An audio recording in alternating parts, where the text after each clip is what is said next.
The clock is ticking for Congress to pass tax reform. Joining us now, Chad Pergram, Fox News senior Capitol Hill producer. Chad, take me through the timetable here that lets us get this deal done by Christmas Eve. The timetable, please. Well, in the next hour or so, you have Republican conferees from the Senate and the House. These are members of the conference committee going to the White House to meet with President Trump to talk about the details here. They'll come back and they will convene this conference committee, which is representatives from the House and representatives from the Senate, where they sit around a big room and put the tax bill, the House version and the Senate bill, in a congressional blender.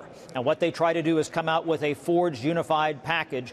The timetable is that they would hope to file this in the House of Representatives later this week, maybe move it through the Senate early next week, and then the House of Representatives at the end of next week. Now, that presumes that everything is going swimmingly. We're hearing some rattlings that everything isn't worked out. Nobody has seen a final version of this, seen this in final legislative text. You might remember in the Senate that was one of the problems, with things scribbled off in the margins in longhand. And if they get the votes there, they think they can pass this just before Christmas. Okay. The one wild card is keeping the government open. That's the next big thing. Can they do both before the end of next week? Okay, I'm interested in tax cuts. That's the okay. focus for us as an investor. But hold on a second. Yeah.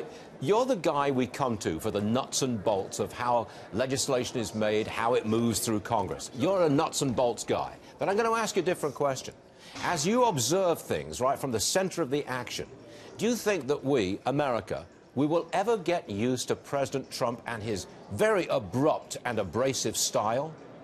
Well, this is a question that Chuck Schumer, the Democratic leader, fielded just a few moments ago. He says that one of the reasons why there was the performance in Alabama last night is because of President Trump. This just wasn't about Roy Moore. He said there will be many more Alabamas down the line here.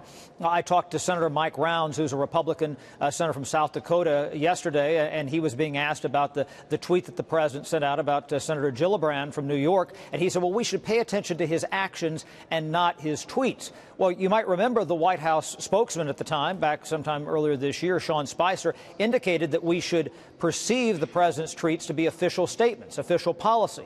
That's an issue. Going back to Senator Schumer, he said that the president seems to be deluded and not in the details when it comes to policy. He was talking about reduction of the state and local tax deductions in the tax bill, and said that the president, according to Senator Schumer, just doesn't seem to get it.